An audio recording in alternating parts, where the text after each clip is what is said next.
Hi, and welcome everybody back to this week's show. And I'm really excited again to have a second part interview with Darren. And we're already looking at how he is stepping out of his practice, getting his practice to run without him so that he has more free time. And we're going to be evaluating some other ways that Darren is thinking of developing a secondary stream of income, which is very scalable and could provide a facility of income. And so we should have a very interesting conversation. So anyway, see you on the inside. Welcome, Darren. How are you today? Great. Thank you for having me back. I've been looking forward to continuing the conversation. Finished off the last interview with how you'd been setting up all your training IP. You were bringing your practitioners in and training them in your IP so that they could now serve your clients, so that you could work on building your business. And we talked about how you could use that IP to set up a second business, which is training people in your particular area of expertise. Because lots of people want to learn it. It allows them to go out and do what you're doing. And we had a little bit of a chat before coming on to air and starting to record this.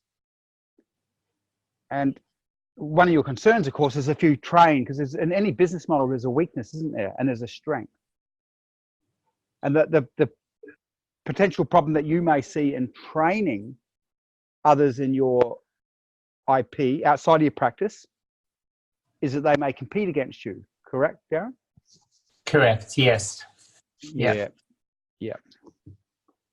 I probably feel a bit differently to that, because I think that I just want to sort of analyze business models at the moment. I actually want to come back and work with you a little bit around this. If you move forward 5 years, what do you really want to be doing, Darren? Like, what do you really want to be doing? I think I would love the opportunity to, first of all, know that my practice is running with still some input. Just to be clear, I'm not looking to never be here and not have my hand in the runnings of the practice. It's just that I feel that I've got more to bring to the business in this next new role, rather than being the caregiver or the practitioner. So I want to be consulting to my team rather than to my clients, and let my practitioners consult to my clients.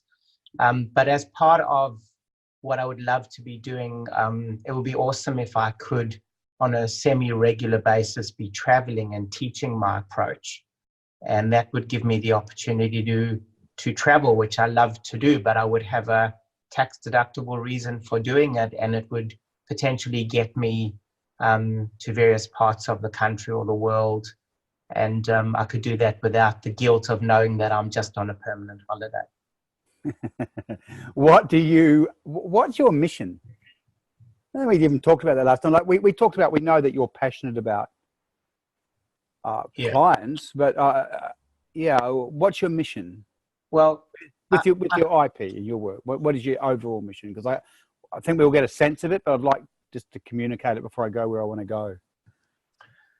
Look, I do think that this particular group of patients that I've focused my professional attention on, being people suffering from jaw pain, face pain, ear pain, and all related symptoms, is a very, very poorly managed group of people. And there are a number of reasons for that. The first one being that traditionally the people that would be tasked with treating jaw pain have been the dental world.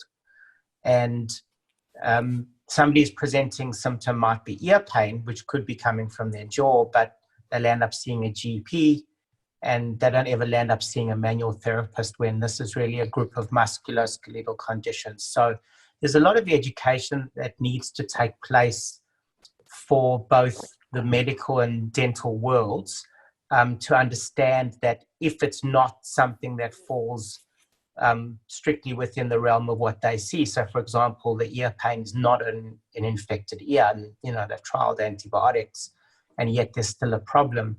For them to be thinking just a little bit further and think, well, this must be still coming from somewhere, and potentially it's musculoskeletal, which is, those are the kinds of patients we see and work well with. So I think it's my passion is really around making the appropriate type of treatment accessible to the patients, but also having the people responsible for prescribing that treatment more aware of options that are out there and available to their patients. So there's a lack of training in the physio world, but there's also a lack of awareness in the medical and dental world about the fact that it's amenable to, appropriate treatment, physiotherapy type treatment. So I guess that's a dual passion. Yeah, you've really nailed it as far as I'm concerned in regards to communication. You can really see that you want to bring the mission of your work to the world to relieve the suffering of people with those issues and challenges, because you feel like they're not getting what their needs met. So that's a very value-driven mission that you have. So I want to play a bit of a devil's advocate right now. How does holding on to your practice limit your ability to do something on a bigger scale in the world as a teacher and trainer of the IP? Yeah, well, I mean, it does, because I'm basically blocking. I'm blocking that bigger picture desire, but I guess the fear, and that's the part that you'll help me with. Yeah, exactly. That's why I was looking at this stuff. That's why I want to be the devil's advocate, because I can see something. Yeah, keep going. But obviously the fear is because this is the source of my income. I mean, this is how we live and pay for education. And my younger boy finished his VCE yesterday, so we had a big celebration last night. So congratulations. I've got both kids out of through private schooling.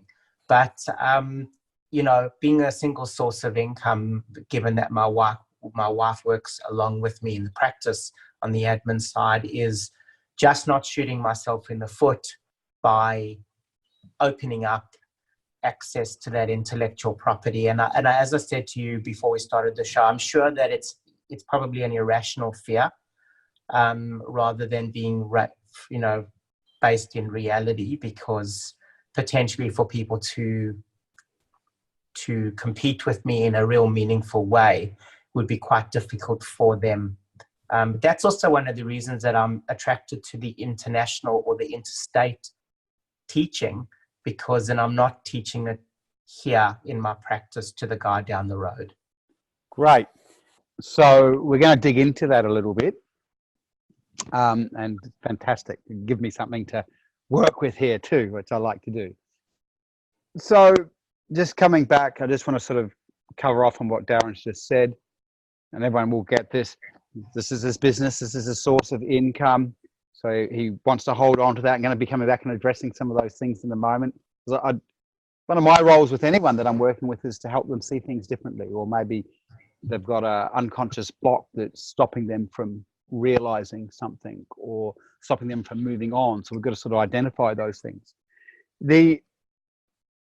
In holding on to his existing business, because this provides his safety and security money, what that can do is disable him from fully living out his mission.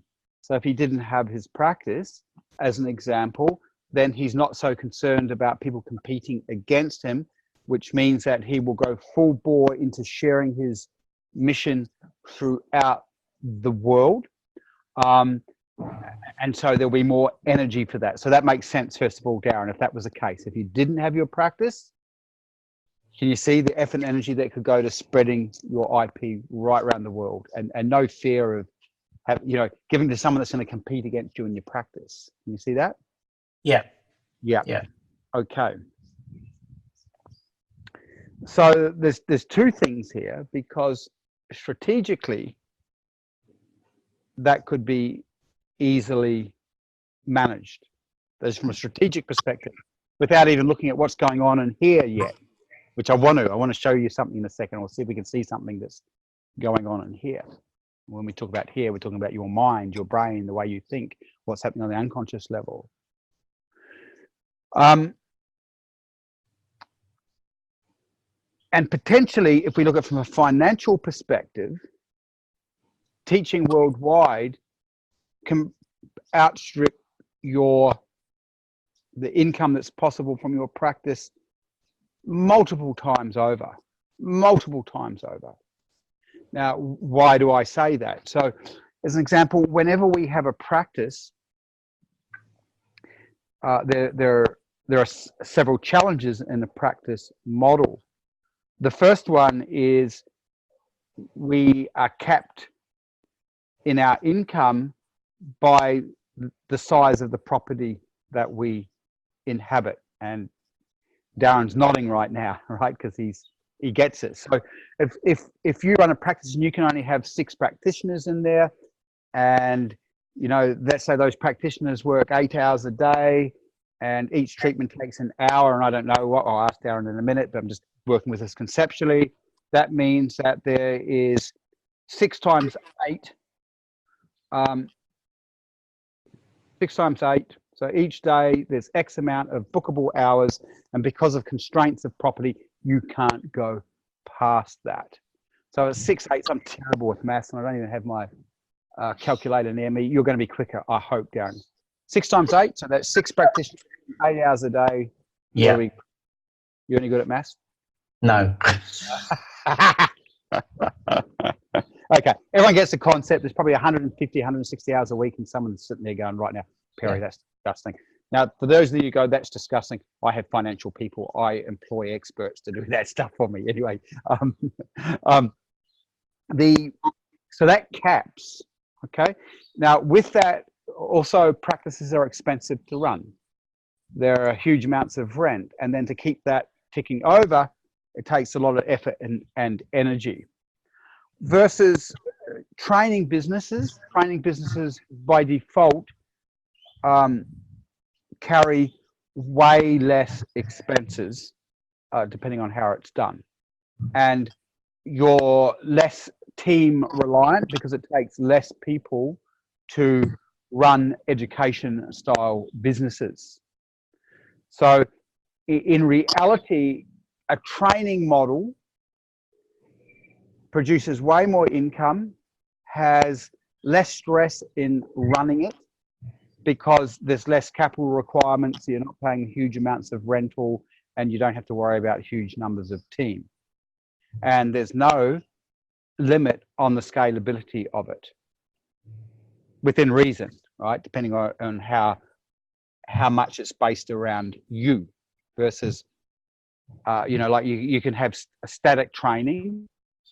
It is video, which I know already, and you can be asleep those and you can pay for it. If it requires you giving one-on-one training or one group training course, that's scalability. That gets out when you're working out your training models. So we're sort of being the devil's advocate. If you're truly a mission to spread this work, wouldn't the plan potentially be to build out your training, not for your personal practitioners, but take that worldwide, make it area based, so you're not training where you exist at this point in time, build your income, build your practice to sell out, to concentrate on next stage, which would be training practitioners. Does that make sense to you? How does that sit with you conceptually? So just to clarify what you're saying, are you saying to get the existing business to the point where somebody else takes it over and then focus the time and energy on the training business? I'd be doing both probably. So I would be building income into the training business. Yeah. And again, I said, if you're worried about training practitioners in your area who end up competing against you, just don't offer training to people in your area. You could go, you could do this in America, you could do it wherever you wanted, build that income up. You'll be able to test it and find out what works, work out what your budget's looking like. You know, you'll be able to test that whole process. And once that thing's starting to build income for you, and you have what we call a success model, where you've worked out how best your marketing works. Like any business, as you know, you go through that testing stage, that proving stage. You bring it to a certain point where you know that if you spend extra money now, that it's going to be successful, because it's been successful up to that point. Your marketing systems are working. That's when you might upscale the investment, knowing you can take it to the next stage. So to me, I personally would be looking at doing that while building your existing practice. I know that's a lot of work, but the moment I would see that this was looking like it was doing well and everything was proven, there's a couple of things I could do. I could then sell the practice if I was you, knowing that I'm going to take some of the capital that I get from selling the practice, I'm going to put it into the new business, rebuild that income up quickly. Or you can even get to the point where you can see that your income from the training business is equal to what you're making in this business, then move it out, because then you'll have all that energy to put into the new model, and the new model has many benefits compared to the old model. I see that from a lifestyle perspective, from a mission perspective as well. Yeah. What's your viewpoint around that? Yeah, I see what you're saying, and I agree with your assessment on the benefits of the training business versus the bricks and mortar business, because of it's very, very, very expensive to run. I still think that the logistics around the training business that have constraints in terms of how many people you can fit on a course, and how many weekends you have in a year, and how many weekends you want to work on it in a year. And what people will pay for the training, etc. So I've never sort of really thought that it had the potential to match or exceed the income from the bricks and mortar business. But I guess that would depend on whether I were to explore video-based training as opposed to face-to-face training. But I think face-to-face is quite an important part, given that it's a very manual type of skill. A lot of it doesn't have to be, but there's definitely a face-to-face component that should take place to get people adept at the skill. Okay, again, we've just covered off on a lot there. You often do when you speak, like there's gems and what have you in there. So two things, everyone, what we're looking at now is you can see that with this training business, and I'm all about scale, okay? So I'm always about scale. Scalability only happens if Darren can duplicate himself. If he can't duplicate himself, he again will become a cap to scale in his next venture. So if it requires him to be working one-on-one with every person, then that business model will, excuse it, but it'll kill him. It's just too much. So in developing a training module, we have to take into account how best to teach people, because Darren's obviously got high standards, so he knows that anyone he trains has to be taught to the highest standard. But how does he teach them the highest standard without he himself having to be involved all the time? Or somebody that becomes a trainer in my method. Correct. And this is where I was going. Okay, great. So this is what you do when you flesh out business models. Now, in my course, my big program, we have a module called Winning and Losing Business Models. So certain business models are losing business models, meaning that it doesn't matter how much money and how much effort and energy you put into that business model is only going to mean you have to work really hard for the rest of your life. Where what we're exploring right now is a winning business model. A winning business model leverages, in this case, from a training perspective, leverages knowledge and IP and teaches it to others. And if that can be done where there's static training and one person maybe doing group trainings, then we start to see we have a scalable business model, that it's a winning business model that helps the clients, but will also give the business owner a really good lifestyle. And that's why when we design business models, we've got to take all these things into account. So, Darren, the next question I have for you is, you said you couldn't see it replacing your practice income. And why? Because I would see it replacing your practice income and multiplying what you're getting in your practice by multiplying, to be honest. I guess just by virtue of working out how many people, and the model I'm talking about is running courses where you have 10 to 20 people attending a course, where there's you and another practitioner as the teachers and the, demonstrating. I think it was just when I just ran the numbers in terms of what I could generate, on a weekend, 2-day weekend course, even though my method would require an introductory course and then an advanced course. Just didn't see myself sort of getting to the types of figures that, I know I can generate out of my practice. So, okay, great. I want to go a little bit sideways here, and we're all too close to ourselves, me included. Yeah. Yes, sometimes we can't see freshly, because where I believe Darren's coming from at this point in time, everybody, is what we call the practitioner. When you come from the practitioner, and you got to remember, Darren is he really is a practitioner, right? But the practitioner, what we call the practitioner subpersonality, really cares about the client. And in this case, the client we're talking about is someone learning his technique. So Darren, from his practitioner's part, really cares about the client, and he has his perfectionist models of how to teach the client.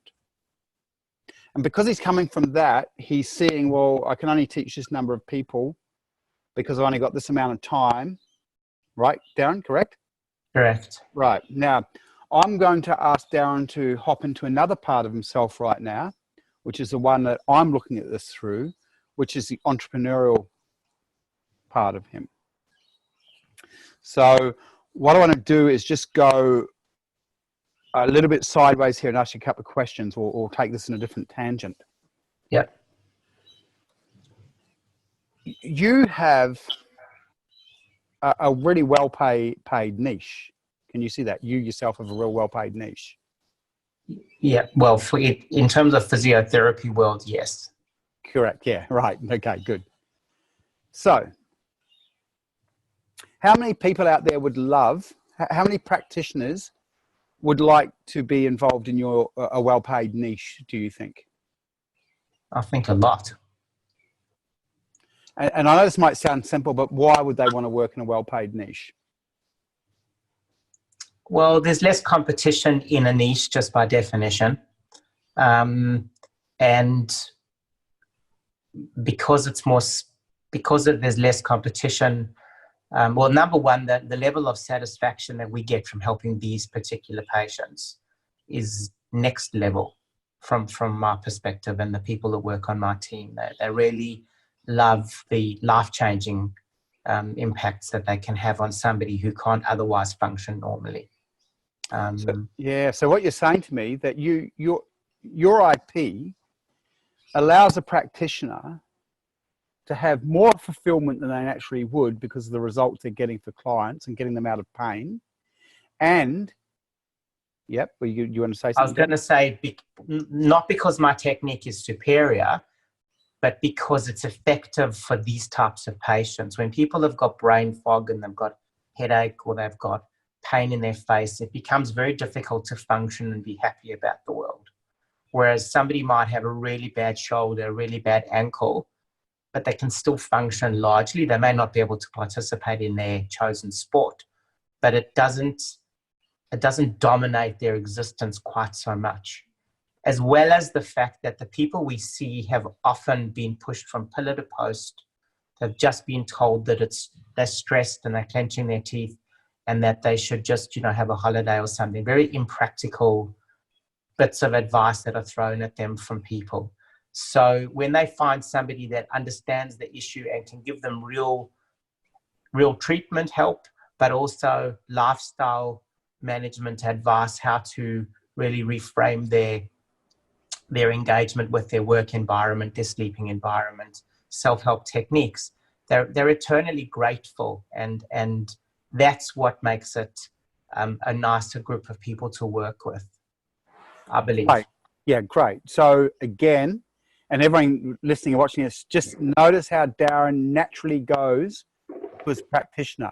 He's gone straight to, again, how much fulfillment he gets and his practitioners get from taking this IP and using it with these clients who have struggled for ages. So you can see the deep fulfillment for the practitioner, and you naturally go back there, right? So I want to just go somewhere else with this. Yeah. But this, yep, we get that. You help people. I just want to go to business right now. Okay, so that's important. And what else, again, just to clarify, so if someone else is working in that niche, it's a niche that's not saturated yet, right? I know that for a fact from what you're saying. Yeah. Yeah. So for someone to learn your IP from a business perspective, what are you giving them? I'm giving them a new source of income that they wouldn't otherwise have. Thank you. Now, this is where I want you to go in your thinking. Can you see that you're actually, you are providing a business model as well as, right? Yeah. I believe that I had a conversation with a colleague recently who's interested in maybe doing a joint venture with me. And I said to him, what I really have is a business in the box, because everything that I've spent years developing is ready to roll out. So obviously it's going to be packaged properly, but I mean, it's more than just the technique that I have to give people if they really want to pursue this in a significant way, rather than just coming on a course and learning how to treat the occasional jaw pain patient. Thank you. So I want you to just have a look at something for a second, because I'm coming back to what you'd said earlier. So what do you think people are willing to pay for a business in a box? And that's not just a business in a box in the sense that this is a business in a box that gives them money, security, and deep fulfillment working in a niche that they'd love to work in, right? So I'm going to ask you a question. Is there anything more perfect than that for a practitioner? Probably not. Yeah, I'll ask you again. Is there anything more perfect than that for a practitioner? No. No, I'm doing this for a reason. I'm glad you're smiling, because you can. I really want you to value this more highly than you probably are. Okay. Yeah. So this is for those of you listening and watching. Darren will know this. A lot of the practitioner schools pump out all these practitioners, and they can be highly trained practitioners, and then the practitioners get into business and they don't know nothing about niching, and they end up just being in a lot of pain. So what Darren's actually talking about is not only teaching them a technique and a practice that helps people, but right from day one, putting them to a niche that is undoubtedly going to be a growing niche, right? Now, again, that is an incredible solution. It's a solution for the pain of practitioners. Incredible. And in reality, that can be priced highly. Can you see that? Yeah. And here's another really important thing, because I'm thinking outside of the box here at the moment, at this point in time. If you were the head dominant trainer and over 3 or 4 years, you trained people all over the world. At that point, there'll be a point where there's saturation, but at that point you could stop. So what that means is by providing, I'm just not being very clear here, but I'll do my best to communicate this. Meaning, if you only trained X amount of people over a certain amount of time, and franchises do this, by the way. So, okay, we will only sell 40, 120 franchises. Sorry, why wouldn't they? I've lost that last sentence. You faded out. Okay, so saying, so franchise organizations, they'll look at a country and work out how many franchises they can sell. Yeah. And they might go, okay, in Australia, we can only sell 120. And they work that out because they sell 200, then the income for each of those places is diminished. Yeah. Get it? Yeah. So you potentially, not only do you have an amazing business in a box, but by working out how many businesses in the boxes you sell into certain geographic locations, you are setting people up for life. I'll just use Sydney as an example. Sydney may be able to handle 40 of your trained practitioners. I'm just making this up. I just want you to think conceptually. Yeah. If 60, then they're cannibalizing each other. Yeah. Right? See? But if you train 40, now if I'm buying from you, and I know that you're only training 40 people in the Sydney area, and each of them, you might have a rule, right? If you're in Willoughby, you only train one person per suburb. You know where I'm going. I'm not being detailed here. Yeah. Yeah. Then if I'm buying from you, I'm not only buying from a business in a box, but I'm buying a business in a box that's going to last me my lifetime, because you're controlling who you control. Now, therefore, I will pay more for that training. Does this make sense? Yeah, because you've got an exclusivity for an area. Correct. Okay. Now, so what you can see here is, and again, this is why I think you're too close to it. You're probably not realizing the super value that you're actually providing. You're providing an absolutely amazing opportunity that will be relatively easy to sell. Now, why do I say it's relatively easy to sell? Because first of all, practitioners want techniques that allow them to enter a niche.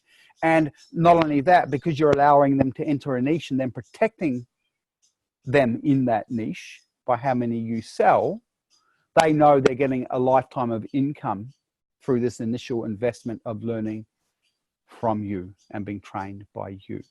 So that what we're looking at is a highly enviable, wanted, and potentially high value product with lots of margin.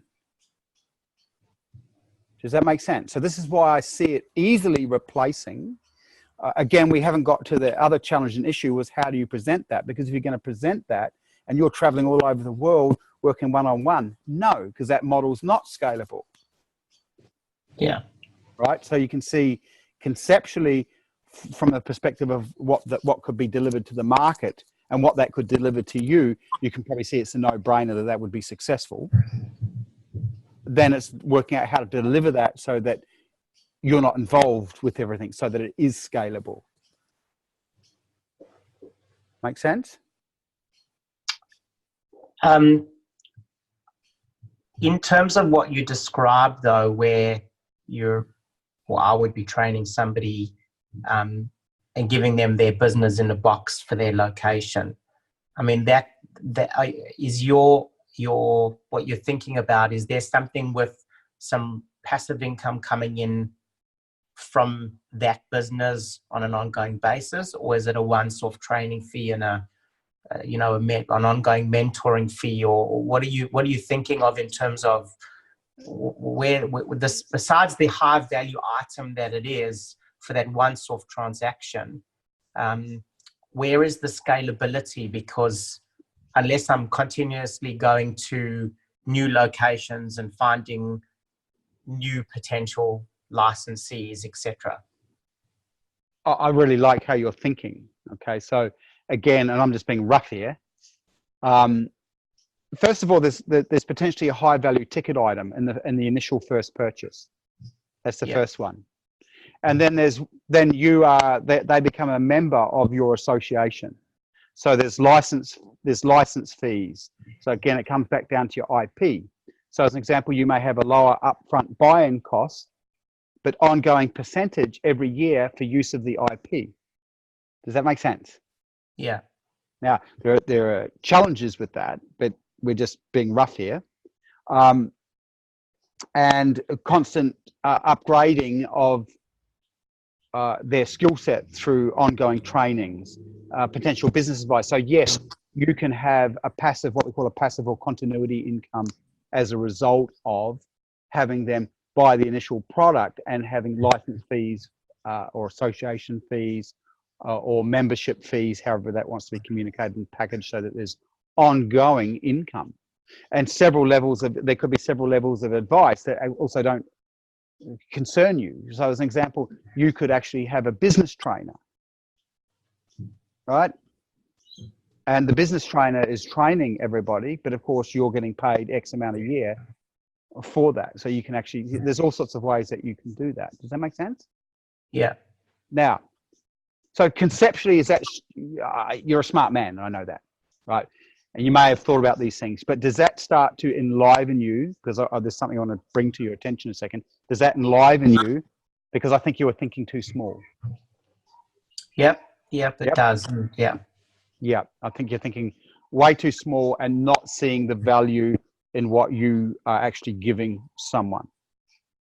Okay, so again, I'll just say this categorically. I truly believe your training, your business in the box would way outstrip your practice, and potentially, so that you could stay in mission, you could constantly be upgrading your skills, be teaching all these people all over the world every year upgraded skills, as an example. So you get to stay on the cutting edge of what you're doing. We're holding on to the practice, which will take a whole bunch of energy and probably can't give you the same income, will stop you fulfilling the mission in this next level of business.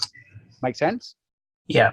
Yeah, you're smart. You get that. Now, just from a perspective of working with you, there are two things that I think are really important to say.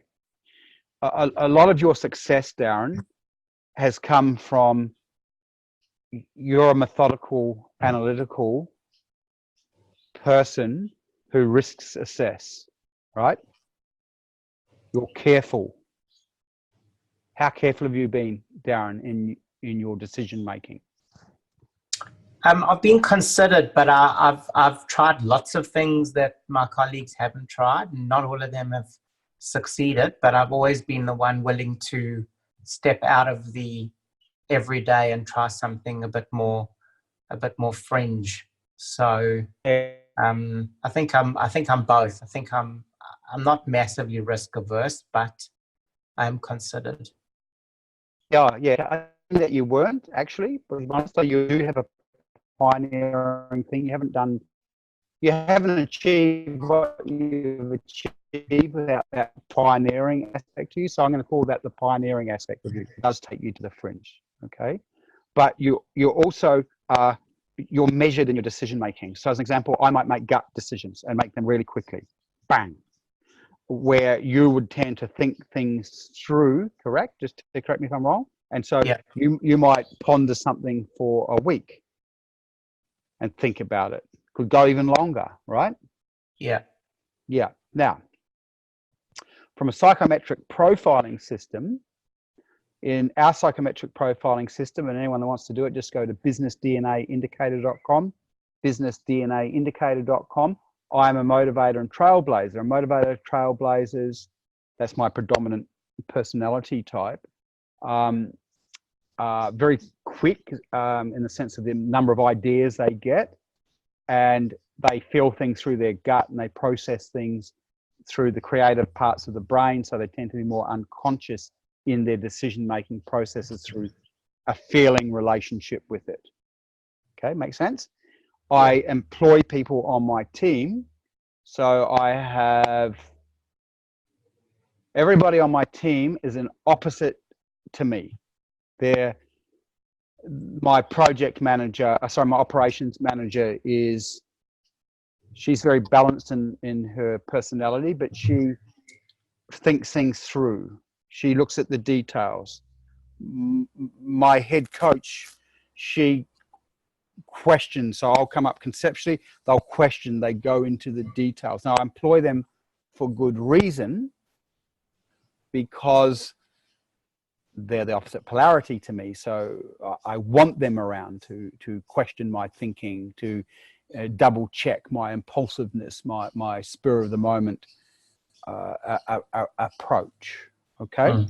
Now, what they will do from time to time, I can't put them in certain roles, because they will be too slow in their decision making. They're too ponderous in their decision making. So sometimes in business, we don't have months to work through things logically. Okay, you get that. Decisions have to be made quickly. So all these different styles make decisions quite differently. So you have that measured approach, you have the pioneer in you, but the measured approach, I want to go somewhere with this, has served you, hasn't it? No, definitely. Yeah, my wife thinks I'm way too impulsive. That's you, really? That's classic. That's the pioneer in you. But you're not just going to follow the pioneer. You'll think about it. You'll plan it. You'll correct? Yeah, I mean, I do spend a lot of time analyzing in my head the pros and cons and possibilities, etc. Yeah, great. Okay. Now, I think in that, and you've been so close to your world, that you actually can't see the full ramifications of the entrepreneurial outcome of that next business model, what it could actually be. Does that make sense? Yeah. Because, and this is not a criticism, anyone that's watching this, but I would say for Darren, and it happens to all of us, we actually become habituated to what we know and what we have done. So as an example, if we're used to working in practitioner businesses, you know, $3 or $500,000 a year or $200,000 a year sounds like a lot of money, right? Get that, Darren? Yeah. Where if I've got other clients who have businesses that make $40 or $50 million a year, their framework's quite different to someone that's grown up in a practitioner model. They're used to large amounts of money and maximizing out large scalable opportunities. So their mind naturally gravitates to that, where I'm saying this opportunity of yours is deserving of that level of thinking. Yeah. Yep. Now, there's another element here. And I think this also comes as a result of where you were born. On the unconscious level, I feel there's a part of you that can be, you're a trusting guy, but there's a guard there about you've got to be careful.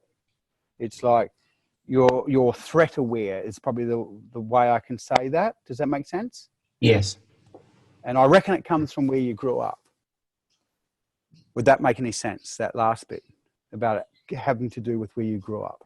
Yeah, I definitely think that growing up in, South Africa, Johannesburg, you had to be on your guard all the time. It's one of the reasons we left. Didn't like having to look over your shoulder the whole time. Yeah. So question for you, can you see that as a habit pattern is also carried into business a bit? Definitely. Yeah. Okay. The problem with that part, I'm not against that part, by the way, either, right? So don't get me wrong. But the problem with that part, when I'm looking at it, is it also is kind of complicit into not being able to see the bigger picture. because it's being too threat orientated around keeping what you have. Does this make sense? Yes. Yeah, great. In your past or in your family lineage, has anyone ever lost a lot of money after they've made it? And I just want to just quickly clarify this for the listener or viewer. Oftentimes when I'm working, you're saying no, I think, by the way, is that correct? Yeah, no, there's nobody that's been, lost everything. Great. Okay. So just share this with the viewers and listeners. Oftentimes, so belief systems and patterns get handed down through generations, and there's a whole bunch of science that shows that now. So as an example, if your parents were in a POW camp and were starving, that gets handed down to in the genetics to the next generations. It actually changes the biology, it changes the gene structures, and so it changes human beings. So this gets passed down through lines. And what we often see is belief systems turning up that have come from family members in the past. And one of the things that we'll often see is in Europe after the war, where families had to move, like, 2 hours, they had to be out of the country, and they lost everything, lost their businesses. And so what happens is, in the generations following that, the belief system is all about holding on, because in the generational line, they've lost everything. So the person becomes very scarcity orientated and scared of letting go, because it's actually the opposite to what we consider abundance thinking. It's scarcity thinking born out of those past experiences. And I feel there's a bit of that there, Darren, where it's still holding on, thinking a bit too small compared to what could be possible for you with this. Yeah. Yeah. Can you see that? Yes. Yeah. Okay, great.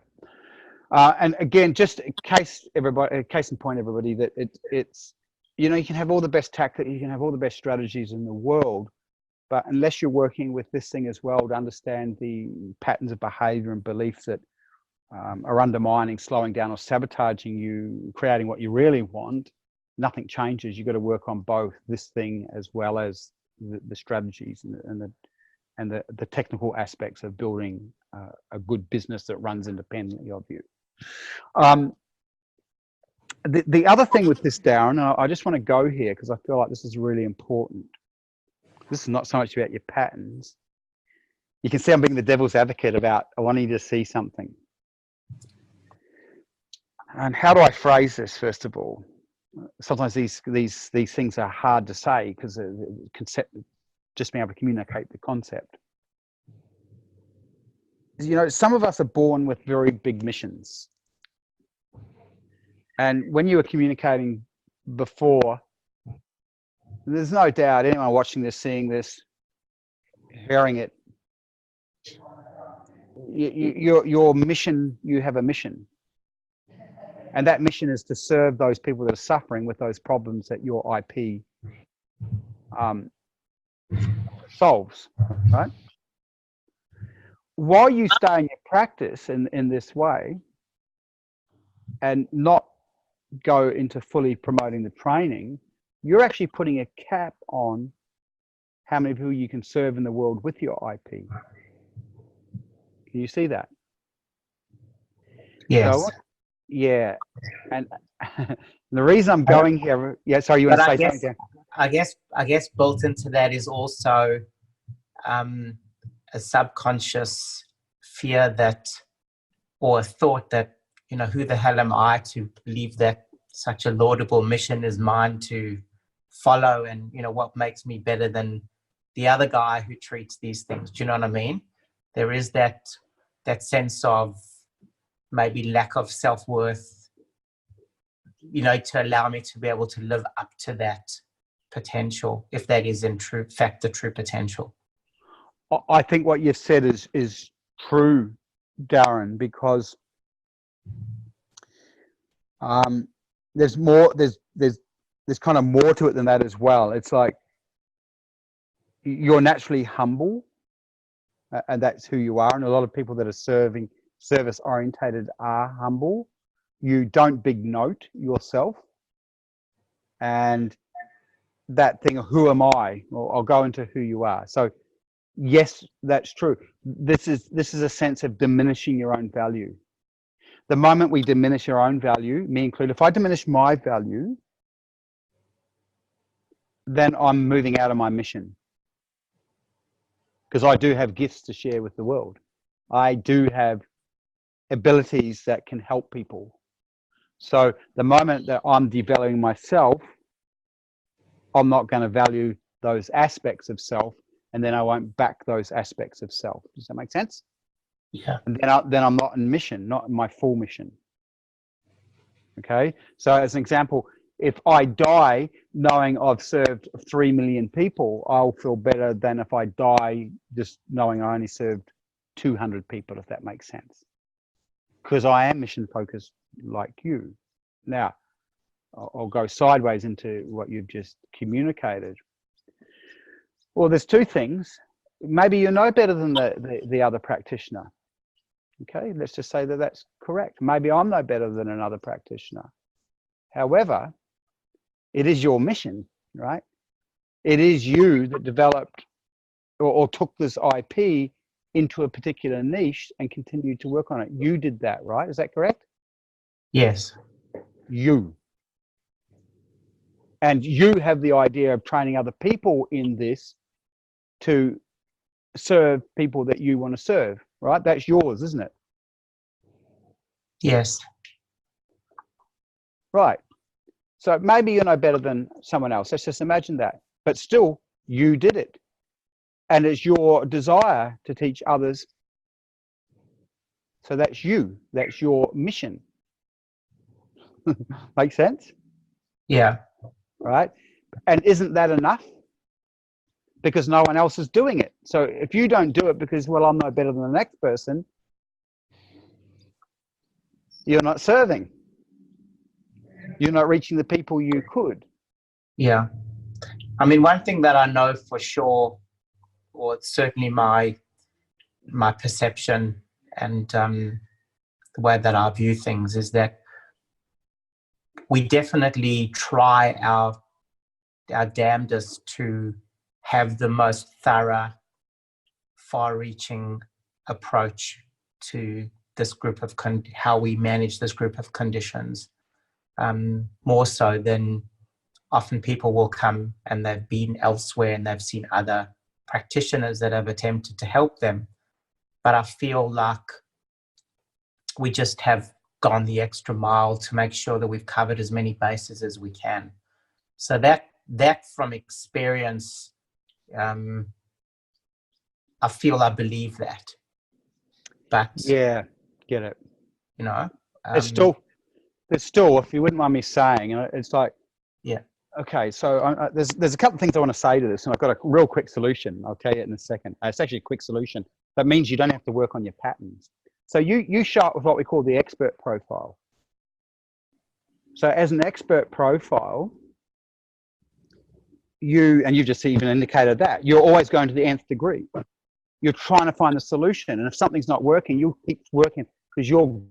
Is that correct? Sorry, you just dropped out again. Yeah, I said you're freezing it actually. Yeah. Yeah, I heard you. You said that I'll go to the nth degree. So it's frozen a bit. I don't know how it's going to work now. Yeah. But we'll give it a go. Can you hear me? Okay. Yeah, I can hear you now. So you're an expert. You've got what we call the expert profile. An expert profile, you'll always go to the nth degree just because you want a solution for the problem. Yeah. And you do that out of care. Okay. And this is really important. Most experts are more interested in finding problems to serve others than their own ego and aggrandizement. Can you see that? Yeah. So there's natural humbleness. And you don't claim on the ego level what you're doing for others. Not really. You feel fulfilled when you help them, but you don't claim it. Does that make sense? Yeah. Right. Now the problem, there's many benefits to that because you're the type of person that's going to serve a whole bunch of people. But that natural humbleness and not grabbing it on the ego level, going, look how great I am, can also slow you down in business. So what I would be suggesting is that you would have a business partner who supports you just to be the expert, forget about doing what you do, developing IP, teaching and training, and they become the people that yell from the rooftops, so to speak. Does that make sense? Yeah. Okay. And then you don't have to worry about your patterns. You just get about doing what you're doing, and you've got someone, like as an example, someone like myself. It's a no-brainer to support someone like you. And I've got no problems yelling from the rooftops, if that makes sense, because my personality is going to be more extroverted, and I'm more, I love humbleness, right? I would consider myself a humble person, but you ask my family that. They're the only ones that can answer that. I don't walk around thinking I'm better than others or that I'm worse than others. And I'm over all that, and was many, many years ago, right? I work with human beings. So, but I understand in marketing, there's no place for humbleness. Because if someone's not willing to yell the benefits of you, as an example, of your IP, then no one gets to hear about it, and the mission doesn't get spread. So I would look at partnering, and it would be very easy to find a partner willing to back what you're doing as a trainer in this IP. It just wouldn't be, because of what I said before. I look at it and I go, oh, I'm questioning him keeping that practice in 5 years, because this is a business in a box that solves so many problems for practitioners.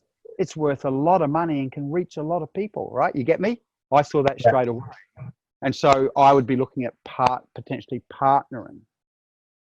The other reason that partnering would be really, really good for you is if you've got someone that's more extroverted and got the whole marketing thing up front, you're able to stay working in your practice while they're building the business for you and with you, but you don't have to spend all your time doing it, so that you are allowing yourself to keep safety income in your practice, creating safety income in the next business. And once you've got that to a certain point, you can easily make the decision whether you hang on to the practice or you let it go. Yeah. Make sense? Yes. Darren, look, when I talk to you, I can just keep talking, but I've just realized the time again. I have to go. I really thank you for today, and I hope you got a lot from it. And I hope this was good. But yeah, did you get? It's been great. Been really good. Yeah. Thanks, everybody. I hope you got a lot from today, and I really applaud what you're doing, Darren. Amazing. In fact, I'm actually want to get on with you one other time. I want to come back and even just talk about the processes that you've put in place in your existing business to build yourself out of it. I feel like we can come back and there's some good value in that as well, in sharing that. Okay, thank you, everybody.